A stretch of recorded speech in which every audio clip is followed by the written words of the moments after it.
बिस्मिल्लाहिर्रहमानिर्रहीम। तमाम देखने वाले स्टूडेंट्स को प्रोफेसर इकबाल हैदर भट्टी का सलाम। माय डियर स्टूडेंट्स, हम मैथमेटिकल मेथड का चैप्टर नंबर 5 शुरू कर चुके हैं। इसके जो पिछले लेक्चर हैं उसके अंदर मैंने आपको टेक्निक बताई कि डिटर्मिनेंट को कैसे एक्सपेंड किया जा सकता है, और फिर डिटर्मिनेंट की प्रॉपर्टीज़ के बारे में मैंने जो है ये लेक्चर आपको दिया। प्रॉपर्टीज़ जो है डिटर्मिनेंट की, इनके बारे में जानना बड़ा ज़रूरी है, क्योंकि ऐसे क्वेश्चन जो बहुत लेंथी होते हैं, लंबे लंबे जो सवाल होते हैं, उनको डायरेक्ट तो हम एक्सपेंड नहीं कर सकते। तो प्रॉपर्टीज़ की मदद से, प्रॉपर्टीज़ अप्लाई करके लंबे लंबे क्वेश्चंस को, बड़े बड़े क्वेश्चंस को सॉल्व करना जो है वो इंतहाई आसान होता है। आज हम एक्सरसाइज 5.1 का आगाज़ करेंगे। एक्सरसाइज का आगाज़ करने से पहले अगर आपको मेरे नोट्स चाहिए तो डिस्क्रिप्शन में जाइए, वहाँ पे एक नंबर मिलेगा आपको 0300 88 इस पर रब्ता करने से आपको you can get a complete information how you can get my notes. तो आइए आज के लेक्चर का आगाज़ करते हैं। डिटर्मिनेंट की एक्सरसाइज 5.1, इसके जो पहला क्वेश्चन है एक्सरसाइज का, determinant of A plus B साबित करना है। Determinant of A plus determinant of B. आप ऐसा करें, कोई भी एक मैट्रिक्स सपोज कर लें ऑर्डर 2 का, ठीक है। ऑर्डर 2 का मैट्रिक्स ए और बी सपोज करने के बाद उसका डिटर्मिनेंट लेके तो ये रिजल्ट साबित कर लें। तो ये आसान काम है। क्वेश्चन नंबर 1 और 2 और उसके बाद 3 जो है वो आ गया जी आपका ऑर्डर 3 के हैं डिटर्मिनेंट, जिनको आपने जस्ट सिर्फ एक्सपेंड करना है। और जिस तरीके से ऑर्डर 3 के डिटर्मिनेंट को एक्सपेंड करते हैं, ऑर्डर 4 के डिटर्मिनेंट को भी एक्सपेंड कर लें। अब असल काम शुरू होता है इस एक्सरसाइज का क्वेश्चन नंबर 5 से, ठीक है। तो क्वेश्चन नंबर 5 से क्वेश्चन का आगाज करते हैं। इसकी स्टेटमेंट ये है, question number 5, without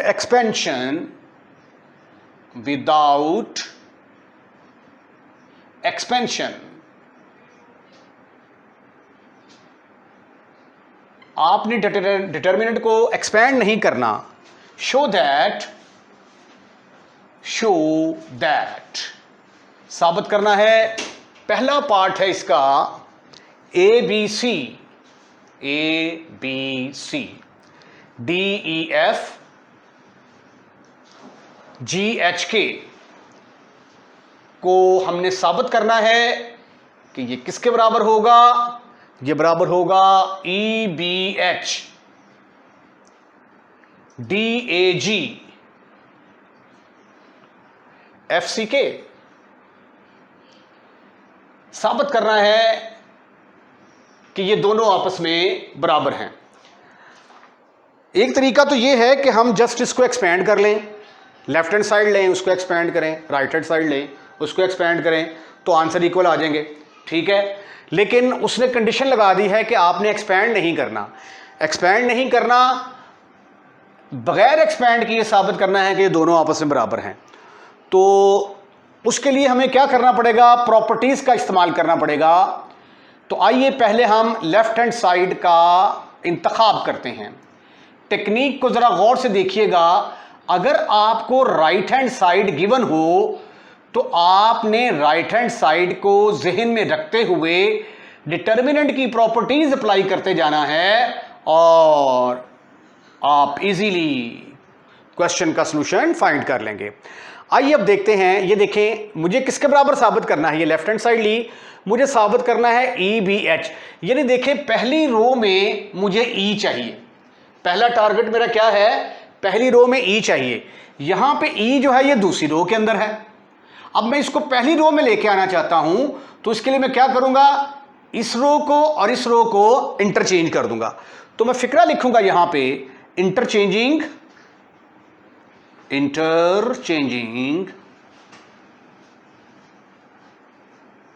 R1 and R2। जब भी दो करीबी रोज को, यानी एडजेसेंट रोज को जब आप चेंज करते हैं, यानी इसको ऊपर और इसको नीचे लेके जाएंगे, तो आपको इसका साइन चेंज करना पड़ता है। ये डी ई एफ ऊपर आ जाएगा, ए बी सी नीचे आ जाएगा, ए बी सी नीचे आ जाएगा, और ये जी एच के अपनी जगह बरकरार रखेगा, जी एच के।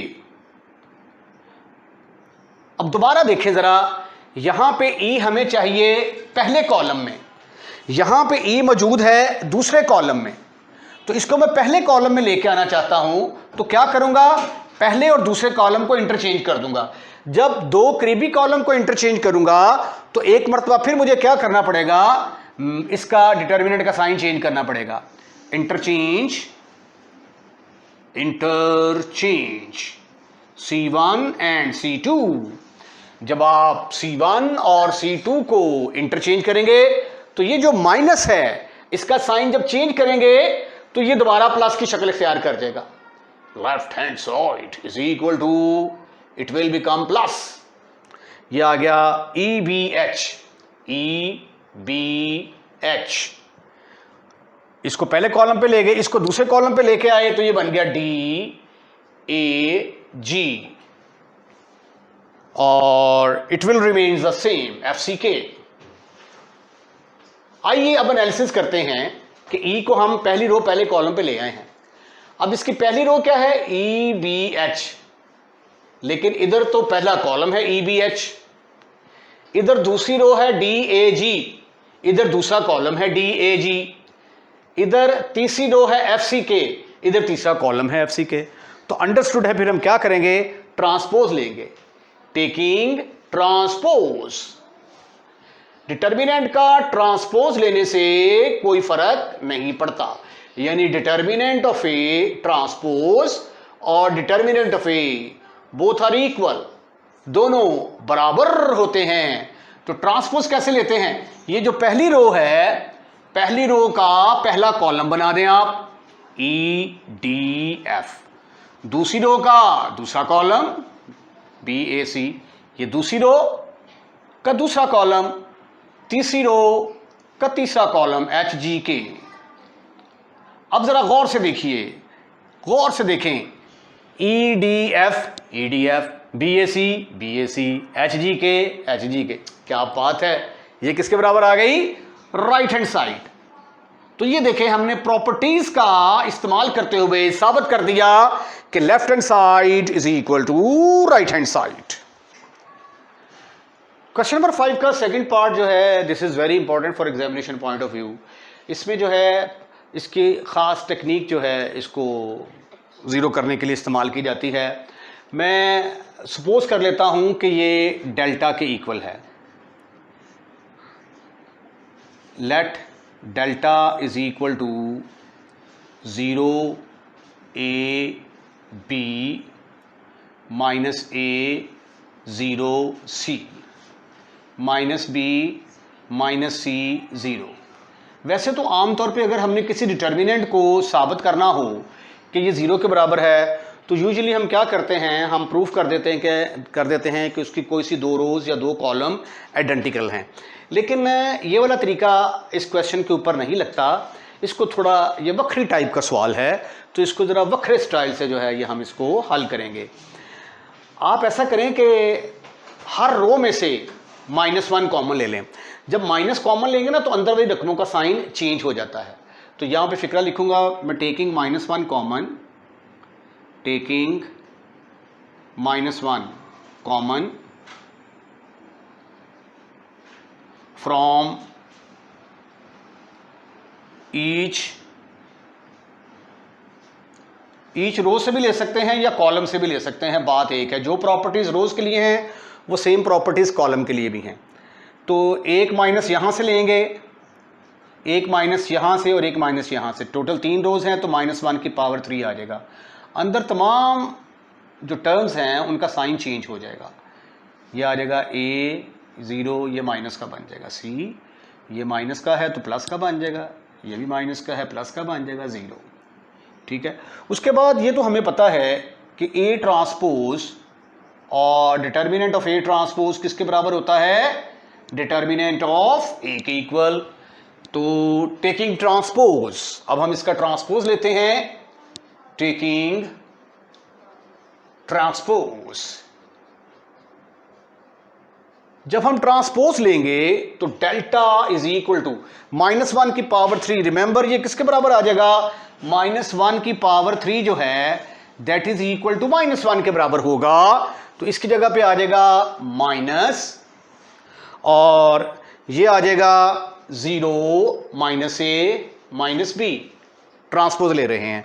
पहली रो को पहले कॉलम में चेंज कर दिया, दूसरी रो को दूसरे कॉलम में चेंज करेंगे, ए 0 माइनस सी। तीसरी रो को तीसरे कॉलम में चेंज करेंगे, बी सी 0। अब गौर से देखा जाए तो ये किसके बराबर है, that is equal to delta. ये किसके बराबर है, that is equal to delta. इस डेल्टा को उठाकर मैं इधर ले आया तो इधर आके बन गया 2 delta. 2 delta is equal to 0। अब 2 तो 0 के बराबर हो नहीं सकता, तो फिर कौन सी चीज 0 के बराबर होगी, डेल्टा 0 के बराबर होगा। और डेल्टा 0 के बराबर होने का मतलब हमारा ये वाला जो डिटर्मिनेंट है 0 A B minus A 0 C minus B minus C 0, this determinant will be equal to 0। और यही वो क्वेश्चन था जिसको हमने साबित करना था कि ये 0 के इक्वल है, राइट। क्वेश्चन नंबर 5 का थर्ड पार्ट है, इसको 0 के बराबर साबित करना है। तो हम इसकी लेफ्ट हैंड साइड का आगाज करते हैं, इंतखाब करते हैं, लेफ्ट हैंड साइड का इंतखाब करते हैं। और जब भी आपने किसी डिटर्मिनेंट को 0 के बराबर साबित करना हो तो एक चीज़ आपने जहन में रखनी है कि आपने साबित करना है कि कोई सी 2 रोज या 2 कॉलम आइडेंटिकल आ जाएं, या किसी एक रो के या एक कॉलम के सारे एलिमेंट 0 के बराबर हो जाएं। डिटर्मिनेंट को 0 के बराबर साबित करने के 2 मेन तरीके हैं। फिर सुने, साबित करें कोई सी 2 रोज या 2 कॉलम आइडेंटिकल हैं, ठीक है, या साबित कर दें किसी एक रो या एक कॉलम के सारे एलिमेंट 0 के बराबर हैं। अब यहां पे देखें, ये है a प्लस बी। अगर मैं इसको पकड़कर इसमें ऐड कर देता हूं तो ये बन जाएगा a प्लस बी प्लस सी। इसको इसमें ऐड करता हूं तो ये भी बन जाएगा a प्लस बी प्लस सी। इसको इसमें ऐड करता हूं ये भी बन जाएगा a plus B plus C. तो डिटर्मिनेंट की जो पहली रो है उसमें a plus B plus C common आ जाएगा, और कॉमन लेने के बाद पहले कॉलम में 1 1 1 और ये 1 1 1, 2 कॉलम आइडेंटिकल आ जाएंगे और हम साबित कर देंगे कि ये डिटर्मिनेंट फिर किसके बराबर है, 0 के बराबर। एडिंग, तो पहली हरकत क्या करेंगे, adding C2 in C1, what you will gate, ये आ गया a प्लस बी प्लस सी। इसको इसमें ऐड करेंगे b प्लस सी प्लस ए, इसको इसमें ऐड करेंगे c प्लस ए प्लस बी, ये आ गया C A B 1 1 1। अब नेक्स्ट आप देखेंगे a plus B plus C, A plus B plus C, A plus B plus C. तो a plus B plus C common नजर आ रहा है। Taking a plus B plus C common, a plus B plus C common, भाई कहां से common लेंगे, C1 से, from C1, what you will get, a plus B plus C के ऊपर ब्रैकेट लगाई और डिटर्मिनेंट के अंदर आ गए यहां पे 1 1 1, C A B 1 1 1। अब ये देखिए, अगर किसी डिटर्मिनेंट के 2 कॉलम आइडेंटिकल आ जाएं तो उसकी कीमत, उसकी वैल्यू किसके बराबर होती है, 0। तो a प्लस बी प्लस सी, इस डिटर्मिनेंट की जगह पे हम लिखेंगे 0।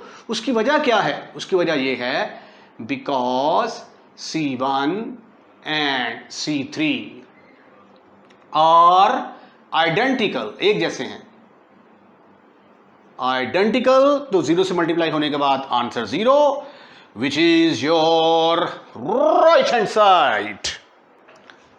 क्वेश्चन नंबर 6 का फर्स्ट पार्ट है। अब क्वेश्चन नंबर 6 के जो सारे पार्ट है ना, उसमें हमने साबित करना है कि डिटर्मिनेंट 0 के बराबर है। हम यही कोशिश करेंगे कि किसी ना किसी तरीके से ये साबित कर दें कि इसकी कोई सी 2 रोज या 2 कॉलम आइडेंटिकल हैं। अब यहाँ पे B C C A B आ रहा है, अगर इसको मैं ए बी सी से मल्टीप्लाई कर दूँ इस रो को, तो ए से कट जाएगा, यहाँ पे भी बी सी आ जाएगा, यहाँ पे सी, यहाँ पे ए बी, और 2 रोज आइडेंटिकल आ जाएंगी। तो मल्टीप्लाई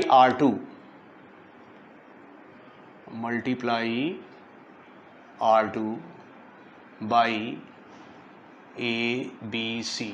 अब ए बी सी के साथ मल्टीप्लाई किया है तो बाहर हमें डिवाइड भी करना पड़ेगा ताकि बैलेंस बरकरार रहे। यह आ गया B C C A B, इधर आ गया A B C divided by A B C divided by B, A B C divided by C, A square B square C square. अब आगे सिंप्लीफिकेशन करते हैं, ए के साथ ख़त्म, फिनिश, खल्लास। तो ये आ गया BC, ये आ गया CA, ये आ गया AB। ये A के साथ ख़त्म, B के साथ ख़त्म, C के साथ ख़त्म, A square, B square, C square. Now you can see that कि इसकी R1 और R2 आइडेंटिकल हैं।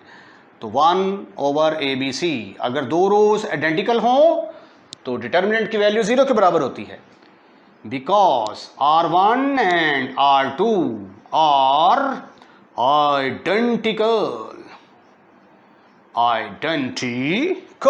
तो 0 से मल्टीप्लाई होने के बाद योर आंसर इज 0। और तरीका भी है इसको हल करने का, वो ये है कि आप ऐसा करें कि पहली रो को ABC के साथ डिवाइड कर दें। अगर आप इसको ABC के साथ डिवाइड करेंगे ना तो फिर ऊपर 1/A, 1/B, 1/C आ जाएगा। तो सेकंड मेथड के साथ आपने खुद ट्राई करना है ताकि आपकी अच्छी से अच्छे तरीके से जो है ये प्रैक्टिस हो सके। तो आइए अब हम इसका जो सेकंड पार्ट है उसको हल करने की कोशिश करते हैं। सेकंड पार्ट क्या है इसका? Second part left hand side, ये क्वेश्चन इंटर में भी था, A minus B, B minus C, C minus A, B minus C, C minus A, A minus B, C minus A, C minus A के बाद A minus B, B minus C। हमने साबित करना है कि ये डिटर्मिनेंट जो है ये सिफर के इक्वल है। In order to prove that this is equal to 0, मैं साबित करूंगा इसकी कोई सी दो रोज आइडेंटिकल हैं या इसके दो कॉलम आइडेंटिकल हैं, या मैं ये भी साबित कर सकता हूं कि इसके सारे के सारे एलिमेंट 0 के बराबर हैं। अगर देखें, ये जरा गौर से देखें, अगर मैं इन दोनों को पकड़कर इसमें ऐड कर देता हूं तो B से कैंसिल हो जाएगा, A से कैंसिल हो जाएगा, C से कैंसिल हो जाएगा, तो जवाब क्या आ जाएगा? 0 0 0। तो एक कॉलम के अंदर सारे में एलिमेंट 0 के बराबर आ जाएंगे, तो डिटर्मिनेंट की वैल्यू 0 के बराबर आ जाएगी। एक तरीका तो ये है, adding C2 C3 in C1, what you will get? You will get A minus B plus B minus C plus C minus A, B minus C, C minus A minus B, फिर यहां पे आ जाएगा C minus A minus B, B minus C, इधर आ गया B minus C minus A minus B, C minus A minus B, B minus C। Sweetie and cutie boys, now you can see, you can weigh A के साथ cancel, minus B से, minus C से cancel, ये भी cancel, ठीक है। तो पहले कॉलम में आ गया सिफर सिफर सिफर। अगर किसी एक कॉलम या एक रो के सारे एलिमेंट 0 के बराबर आ जाएं तो डिटर्मिनेंट किसके बराबर होता है? 0 के बराबर।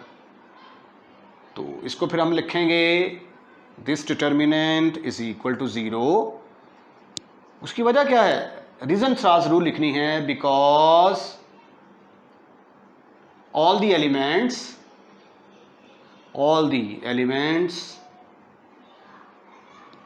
of C1 are 0।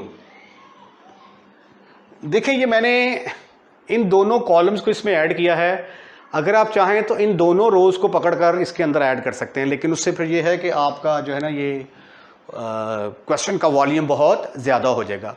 और दूसरा तरीका ये है कि आप अगर दो रोज या दो कॉलम आइडेंटिकल साबित करना चाहते हैं तो इसको पकड़कर इसमें ऐड कर दें, उसके बाद जो रिजल्ट आएगा उसमें से माइनस कॉमन ले लें, तो ये दो कॉलम्स जो हैं ये आइडेंटिकल आ जाएंगे, तो left hand side right hand side के इक्वल आ जाएगी। सेम स्टेटमेंट हमें क्वेश्चन नंबर 6 के थर्ड पार्ट में साबित करना है कि हमारा डिटर्मिनेंट 0 के बराबर है, लेकिन हमने इसको एक्सपेंड नहीं करना। ये A ओवर BC है, तो डिनोमिनेटर में BC है, इधर CA है, AB है। इनको ख़त्म करने का एक ही तरीका है कि इसको ABC के साथ मल्टीप्लाई कर दिया जाए। ठीक है, तो जब मल्टीप्लाई करेंगे ABC के साथ तो फिर ये वाली और ये वाली कॉलम आपस में बराबर आ जाएंगे और डिटर्मिनेंट 0 के बराबर होगा। Multiply C3 by ABC, AB की सी के साथ मल्टीप्लाई किया है तो बाहर आपको डिवाइड करना पड़ेगा। ABC, A square B square C square, ये आ गया A into ABC over BC, ये आ गया B into ABC over CA, ये आ गया C into ABC over AB. Now after simplification you will see that the column number 2 and 3 will be identical. Look at the board. In the first column you will have ABC, in the second column A square B square C square, and after the cancellation of BC with BC you will have A into A in the numerator, which will become A square. Similarly in the second row it will become B square, and in the third it will become C square. Now you can see that column number 2 and column number 3 are identical, therefore the value of the determinant is equal to 0, because C2 and C3 are identical. That's the reason why this determinant will be equal to 0. So 0 multiplied by 0, your answer is 0. This is your right hand side. Now look at the question number 6, fourth part. Again you have to prove that the given determinant is equal to 0. In order to prove that this determinant is equal to 0, I would like to prove its any two rows and two columns are identical. Now look at the question. Sin square theta is given and cos square theta is given. This is the very famous formula of trigonometry.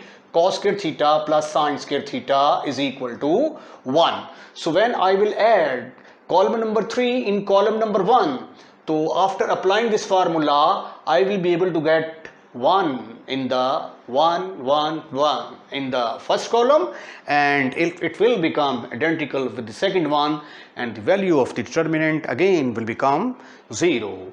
So therefore what is the first step? First step is that adding C3 in C1, what you will get, sweetie and cutie boys, it will become sin square theta plus cos square theta. I am just adding column number 3 in column number 1, sin square phi. Very simple method to write the phi. Write down the 0 and have a horizontal line, vertical line, you will get phi plus cos square phi, sin square psi plus cos square psi. In the second determinant you will get 1 cos square theta sin cos square phi cos square psi.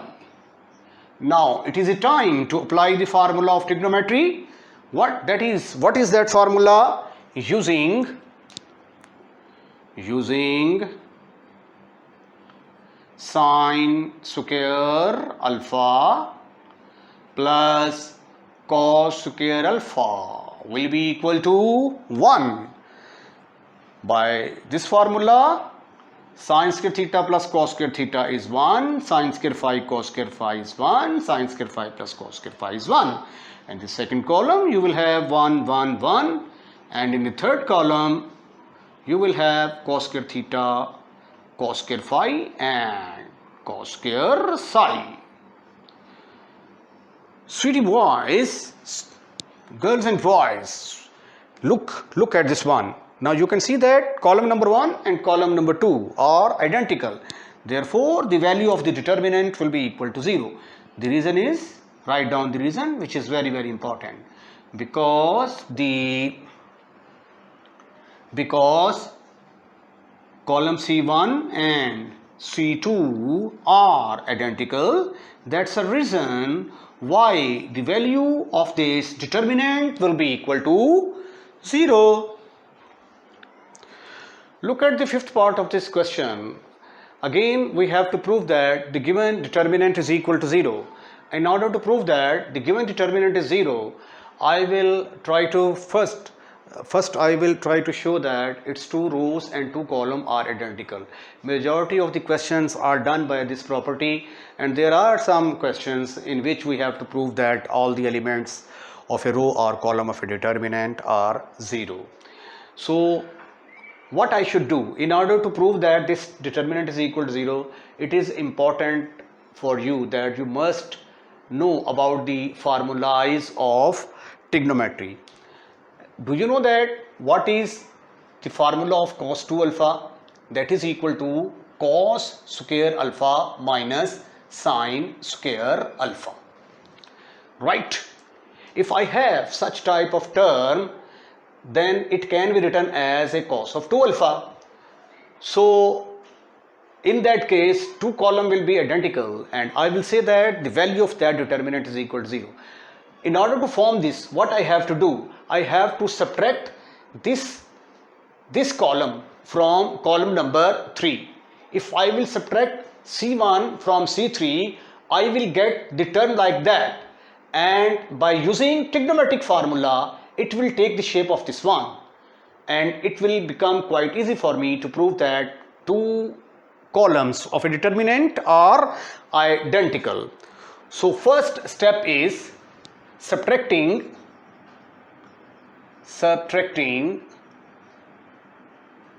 C1 from C3.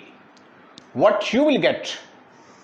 Sin square alpha sin square beta. This is your column number 1.